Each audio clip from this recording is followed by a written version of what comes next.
Bon, merci Ezekiel. Là, en fait, m'a dit bonjour tout le monde. Bonjour l'autre panélistant, bonjour modérateur, bonjour à tout le monde qui est connecté, à assister à la conférence que je viens. Ezekiel me demande au projet de moi, ok, merci. Et en fait, son plaisir, c'est un honneur de la conférence pour passer 2 mois. Oui, oui.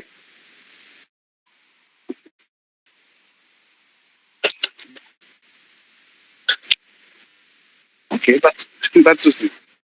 Ça va. Ok. En fait, pour tout le monde qui a parlé, vous avez raison. Moi, je dit tout à l'heure que c'est un honneur, c'est un plaisir pour moi pour participer dans le bas de ça qui a fait autour du 119e année de commémoration Papa Nation et puis c'est Jean-Jacques Dessalines. Thème conférence là, j'aimerais annoncer là, c'est mémoire conflictuelle et instrumentalisation politique de la mort de Jean-Jacques Dessalines. 17 octobre dans l'imaginaire, dans l'histoire et l'imaginaire haïtien. Alors, en ce qui concerne mon intervention, elle sera articulée selon le plan que vous allez voir. Oui. Alors, le plan n'est pas trop long, c'est environ 7 petits points. D'abord, une introduction qui va quand même placer un cadre historique et problématique mémoriel. Au point 2, nous aurons à voir Dessalines dans l'histoire nationale, qui est présentée comme figure fondatrice et figure controversée. Point 3, on va avoir également mémoire conflictuelle, fracture, silence et appropriation. Au point 4, on verra ensemble instrumentalisation politique du 7 octobre à travers des usages partisans et enjeux de pouvoir. Au 5e point, on verra le 17 octobre dans l'imaginaire collectif, rituel, symbole et résistance populaire. Au point 6, on verra quelques enjeux contemporains et perspectives menant vers une mémoire inclusive et critique. Et au 7e point, on verra la conclusion. Alors, on avance. Pour le premier point, Ezekiel, le 17 octobre 1806, il marque l'assassinat de Jean-Jacques Dessalines, premier chef d'État d'Haïti indépendante et figure majeure de la lutte anticoloniale. Cet événement fondateur reste paradoxalement porteur de divisions, de silence historique et appropriation politique contradictoire. Cette date, elle est célébrée, mais aussi instrumentalisée, tantôt héroïsée, tantôt minimisée. Alors pour cette conférence, la problématique que j'ai relevée est la suivante. Comment la mort de Jean-Jacques Dessalines a-t-elle donné naissance à une mémoire conflictuelle et comment cette mémoire est-elle utilisée dans les luttes politiques et identitaires en Haïti? Alors, pour démarrer, on va voir Dessalines dans l'histoire nationale comme figure fondatrice et figure controversée. On avance, c'est là. Dessalines est célébré comme père de la patrie, artisan de l'indépendance d'Haïti en 1804 et auteur de l'acte de l'indépendance. Jean-Jacques Dessalines incarne une radicalité politique, rupture avec l'ordre colonial et l'Occident et une volonté de justice sociale. Le projet de Dessalines, bien sûr, le projet politique de Dessalines, il s'opposait à celui des élites créoles comme Boyer ou Pétion, en gérant un conflit structurel dès la naissance même de l'État haïtien. Au fait, cette tension politique, on l'accuse même en partie autour de l'assassinat même de Jean-Jacques Dessalines. Alors, pour cette partie, nous avons consulté Laurent Dubois, Avengers, New World, et aussi Jean Casimir dans l'Haïti des Haïtiens en 2000 qui va sortir. Pour le point 3, le point 3 qui concerne la mémoire conflictuelle à travers des fractures, silence et appropriation. Silence d'État et marginalisation. Contrairement à Pétion ou Christophe, la mémoire officielle de Dessalines, elle a été longuement discrète dans les manuels et commémorations. Ça, c'est Rolf Trouillot qui le disait en 1995. Les élites mulâtres du 19e siècle tentaient même de neutraliser sa radicalité pour en faire un héros consensuel ou secondaire. Cependant, la mémoire populaire résistante pour le peuple haïtien qui l'a sacralisé dans les traditions orales, les rites vaudous, les chants, les pratiques communautaires, etc. Comme instrumentalisation politique du 17 octobre, on avance, c'est là. On peut remarquer, on avance, c'est là au point 4, instrumentalisation politique du 17 octobre. Ouais, merci. Depuis la fin du 19e siècle, mes amis, la commémoration du 17 octobre a souvent été utilisée comme instrument de légitimation politique. On peut illustrer comme exemple Chevalier Père, qui a même, qui se réclamait, je dirais, de Dessalines pour justifier son sens nationaliste noiriste. Également des mouvements populaires comme la classe, Eco Challenge. Ces mouvements-là réinvestissent Dessalines comme symbole de justice dans leur discours, dans leur dialogue, dans leur prise de parole, dans leurs actions également. Les élites politiques actuelles, ils mobilisent l'image de Dessalines pour des discours patriotiques souvent déconnectés de leur projet réel. C'est dommage, au point que jusqu'à date, nous pouvons remarquer, il y a un parti plutôt populaire en Haïti qui s'arroge même le droit de nommer son parti Parti Petite Dessalines. Tout ça, c'est une question d'instrumentalisation. Utiliser le nom Dessalines, mettez tout de côté, depuis ces côtés, faire monde pour montrer que des symboles de justice sociale. Vous voulez montrer qu'on a l'amour pour le peuple haïtien, tout le monde sait non Dessalines, il y a cité tout côté, tout côté. Je veux dire, en termes de Dessalines, bon, on n'a pas qu'à dire encore parce que c'est Petite Dessalines, nous approprier tout carrément avec un parti politique. C'est dommage, parce que Dessalines, les Haïtiens et tous les Haïtiens. Et dommage, un petit groupe parti politique qui est le Petite Dessalines.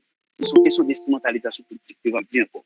On avance, c'est là, dans 17 octobre, dans l'imaginaire collectif. Ce que Dessalines représente dans l'imaginaire collectif haïtien. Là, les célébrations populaires. Alors, on peut remarquer, comme aujourd'hui, la fonction publique chôme et également fonction privée chôme, excepté des hôpitaux, des supermarchés.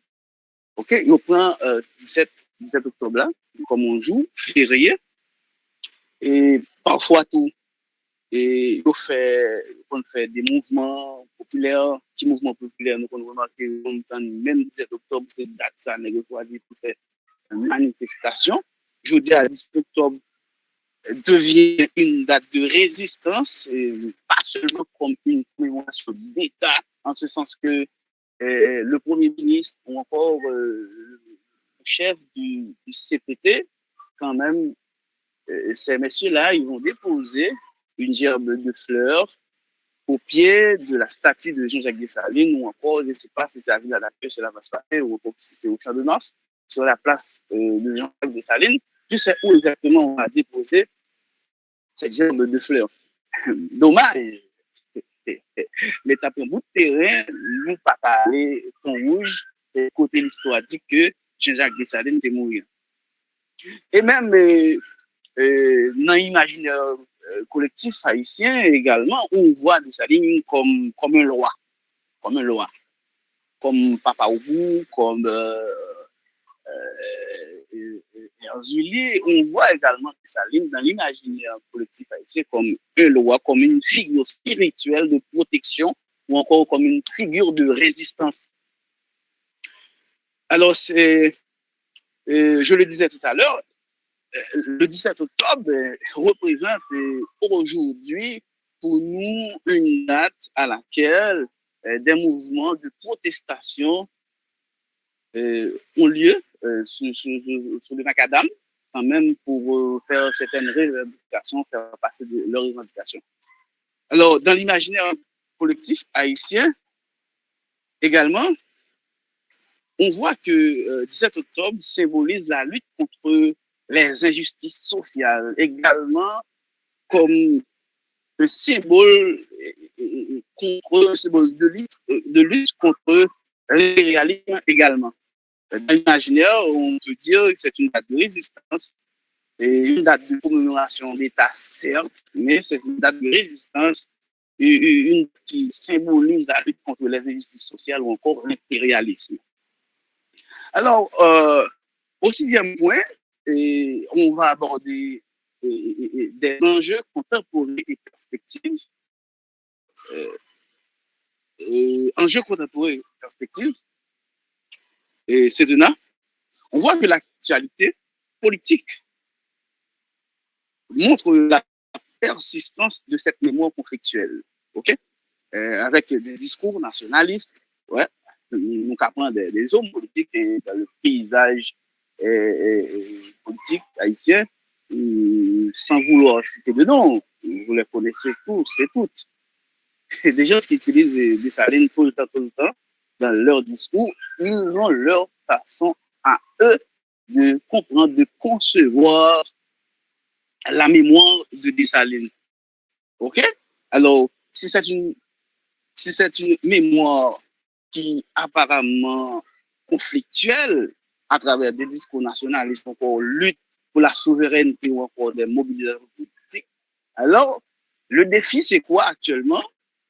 Le défi, c'est de sortir de l'instrumentalisation pour construire une mémoire critique, inclusive et partagée.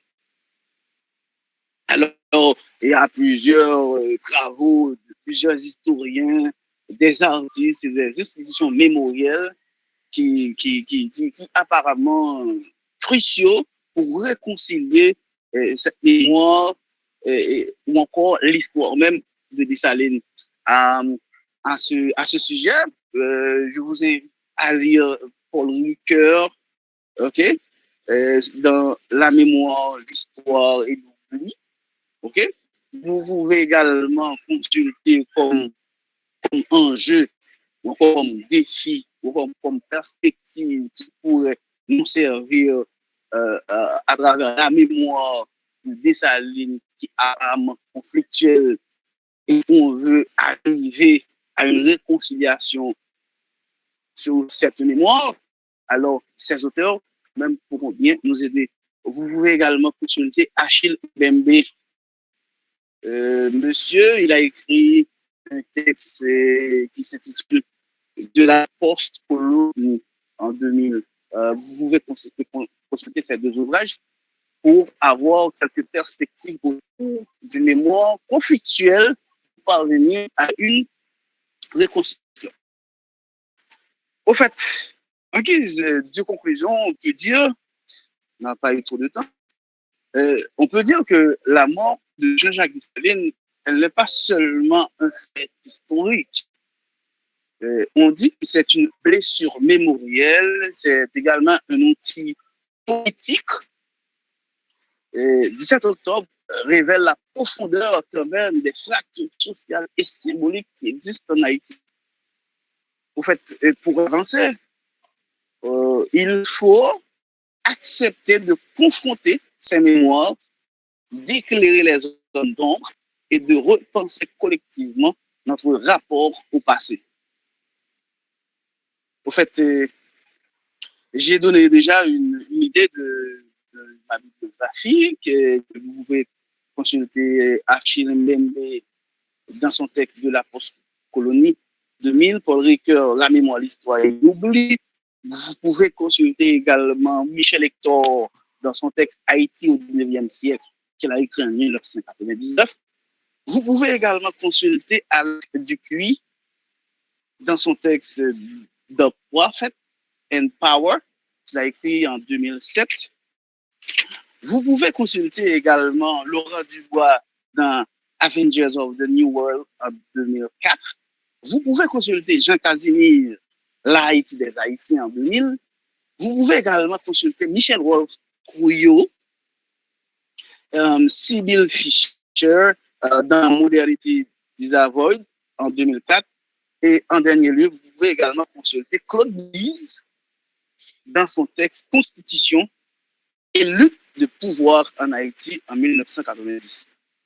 Au fait, on peut s'arrêter là. Peut-être je cède ma place à l'autre panéliste qui va faire quand même son point. Ou encore, je ne sais pas si on va faire place aux questions et que je suis prêt déjà à répondre. Merci. Merci Classen pour cette présentation. Et bon, fait pour commentaire, on a fait des places là avec deux intervenants. Après, on a pris une question et puis, avant question autour, on a fait un résumé sur deux interventions. Et puis, pour nous capable de poser des questions et puis faire des questions. Tout de suite, on recevoir deux intervenants qui étaient Naïf Elveus pour le même sujet. Pour participation et bonne écoute. Merci, monsieur le modérateur.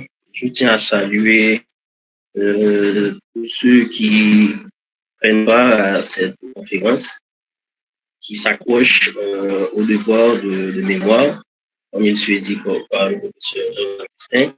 Il devrait être une véritable façade. C'est-à-dire que le devoir de mémoire pour tout un chacun est un devoir social et qui ne doit pas être échappé de tout un chacun. En fait, je remercie aussi Patriage pour l'organisation de cette activité et pour son invitation auprès de moi, qui me donne le privilège d'intervenir sur un sujet crucial dans une date d'importance capitale. En fait, comme une grande partie du sujet est déjà traitée par notre confrère Bassens, particulièrement le côté politique qui est très bien traité. Mon intervention se portera beaucoup plus sur l'aspect historique, comme on peut dire, on ne peut pas être expert, mais plutôt un ancien étudiant du département des sciences sociales de l'UPAC. En fait, le travail de mémoire est un élément primordial dans le fonctionnement sociopolitique des communautés, des sociétés. Il rentre directement au rang des devoirs civiques les plus évidents, selon Denise Joubert.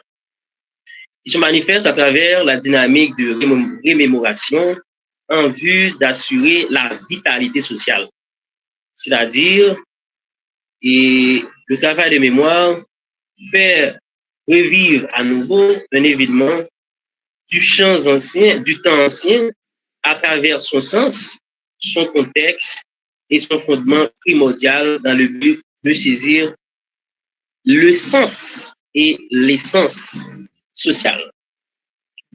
Comme il se dit par Jerry Michel, c'est un véritable laboratoire qui aidera à saisir et à redéfinir la muséographie historique.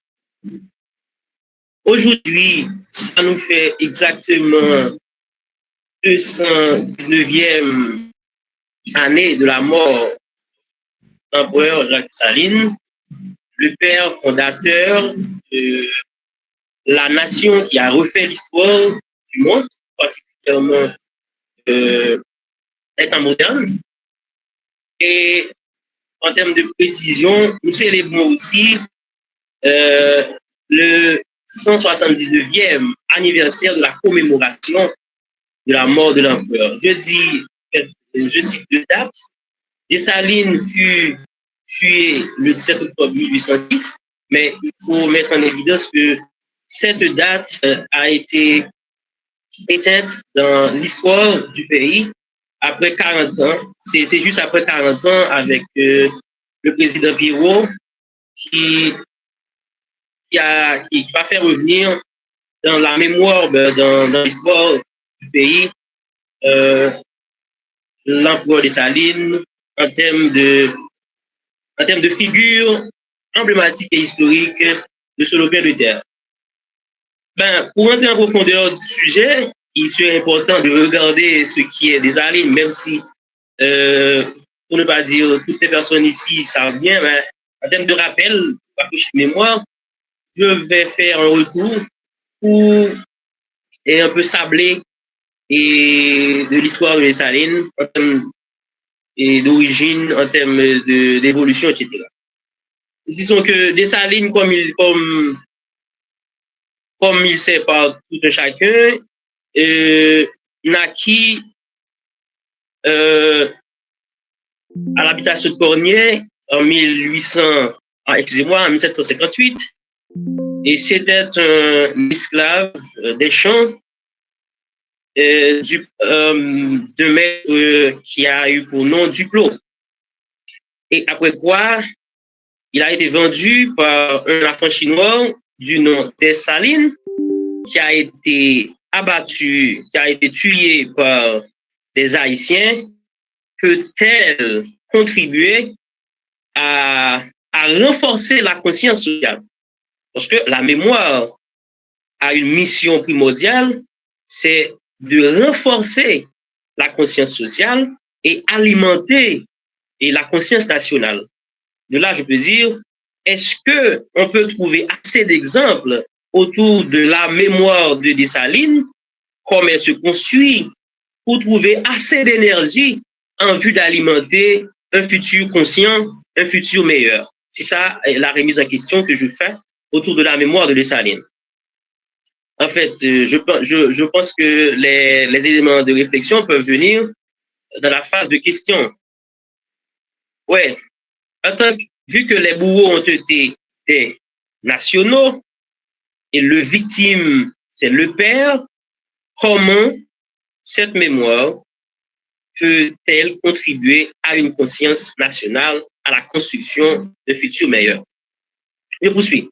En fait, dans la représentation que se fait de Dessalines par Leslie Work-Manigat, il a présenté Dessalines comme étant un chef d'État spécial.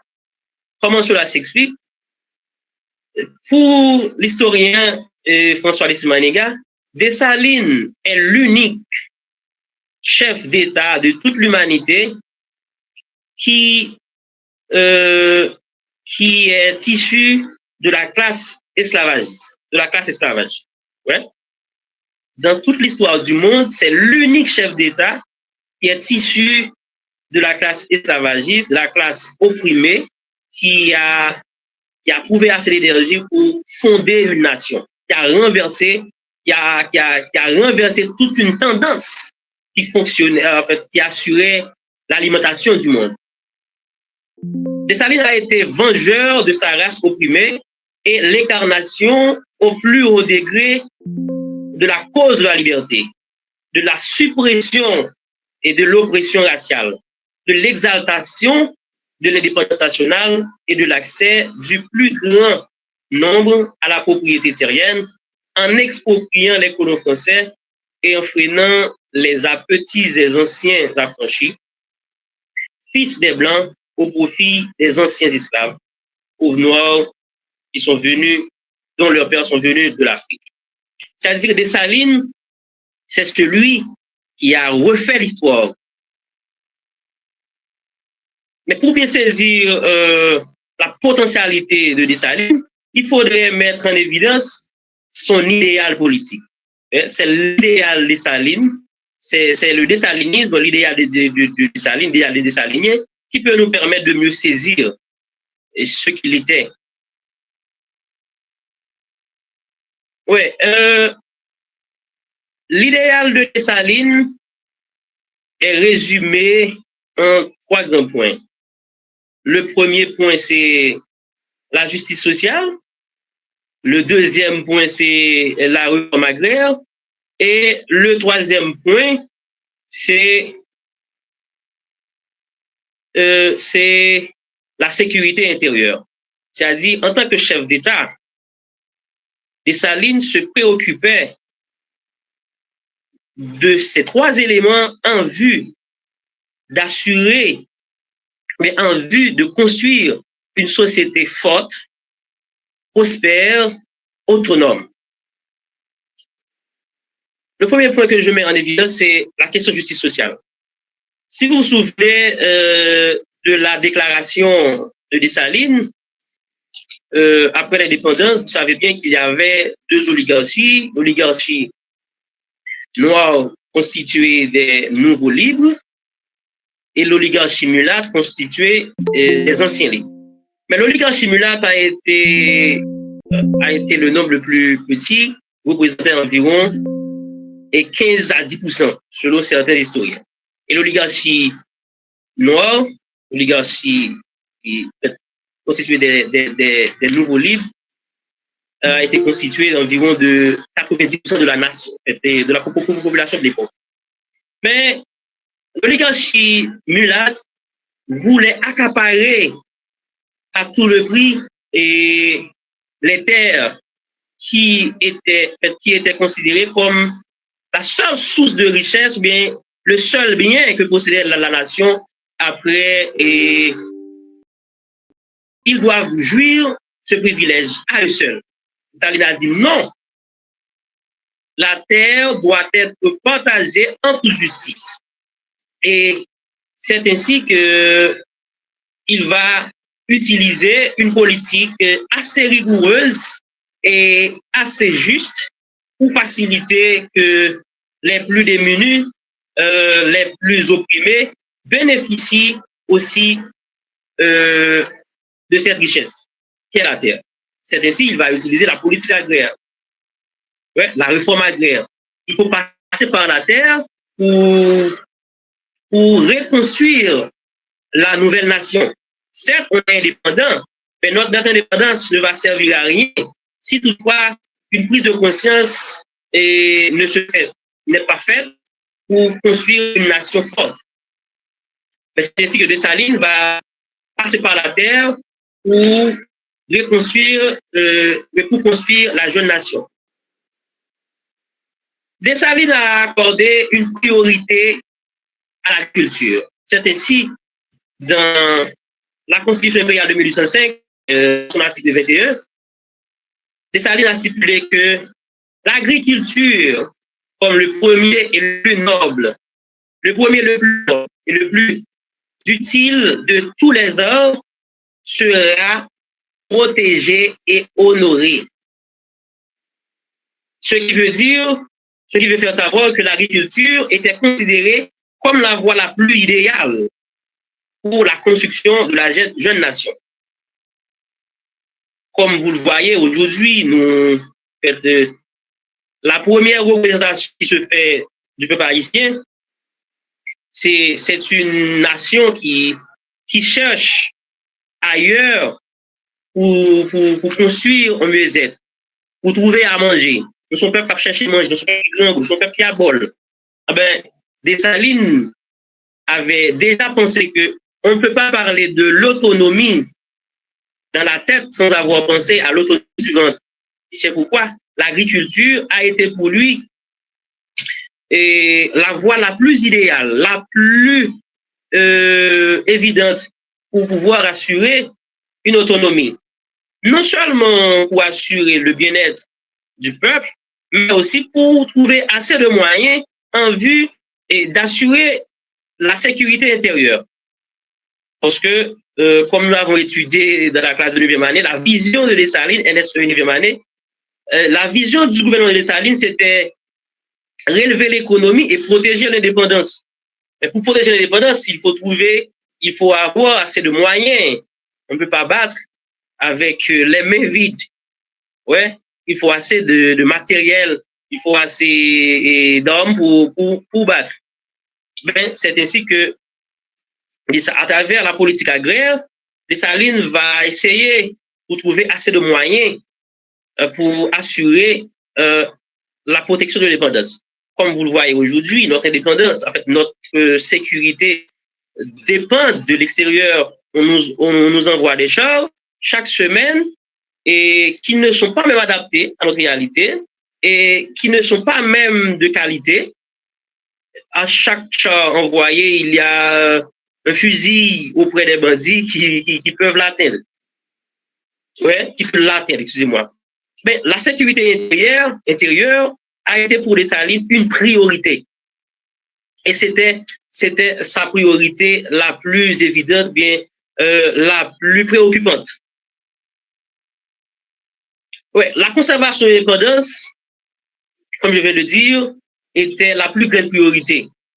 Mais toutes les autres mesures adoptées, particulièrement relever l'économie, étaient liées à cette politique. Et considéré comme le plus grand militaire du monde d'avoir convaincu la plus grande armée de l'époque, nous disons que Dessalines, en fait, le militarisme était pour lui un élément constitutif de l'être haïtien. C'est ainsi dans l'article 9 de la Constitution 1805, stipule que nul n'est digne d'être haïtien s'il n'est pas bon père, s'il n'est pas bon fils, s'il n'est pas bon époux et surtout un bon soldat. De là, on peut voir que Dessalines, même s'il n'avait pas n'était pas un intellectuel, mais inspiré de l'idéologie spatiale, parce que à Spot, dès la naissance, l'individu doit se comporter soldat. La défense de la cité est une nécessité de tout un chacun, est un devoir de tout un chacun. Oui. Nous disons que, comme l'heure nous avance, l'heure avance à pas, nous disons que la mort de Dessalines est considérée comme une déception. Une personne qui s'est, on pourrait dire, qui s'est battue, qui s'est livrée pour donner naissance à une nation, a été tuée par cette même nation. C'est ça qu'on dit que la mort de Dessalines fait preuve de l'inconscience de la nation haïtienne. La mort de Dessalines nous paraît comme une déception. Le libérateur est tué, son cadavre a été mutilé dans les rues et pas même enterré, a été même fait, son corps a été ressaisi par une personne, mais pour dénigrer la personne, on dit que c'était une folle. Juste pour dire que comment la mémoire se construit autour de Dessalines est décevante. Je n'ai pas besoin de faire le point sur la mémoire de Dessalines dans l'imaginaire haïtien, comme ça a été bien détaillé par notre confrère Larsen. Mais on peut dire la mort de Dessalines dans l'imaginaire haïtien paraît très floue, très très floue. Pour la classe élitiste héritier du mulâtrisme, la mort de Dessalines est une bénédiction parce que c'est un tyran qui est tombé, c'est un barbare qui est tombé et c'est un anti-peuple qui est tombé. Et c'est ainsi que après la mort de Dessalines, vous savez bien que Christophe a été mobilisé pour aller défendre Dessalines, mais dans une lettre adressée à lui venant des mulâtres, on a dit que le tyran est tombé, le pays va se libérer. Et nous sommes conscients que vous êtes mieux placés, vous êtes choisi pour assurer la présidence bien avant l'organisation des élections. Et je pense ainsi que Clarsens avait fait le point que la mémoire de Dessalines, dès sa genèse, a été un instrument de politique, a été instrumentalisé par les hommes politiques. On politise la mémoire de Dessalines. Ouais, mais si auprès de la masse et auprès de l'élite, Dessalines était un tyran, c'est un barbare qui est tombé, c'est un anti-peuple, c'est un anti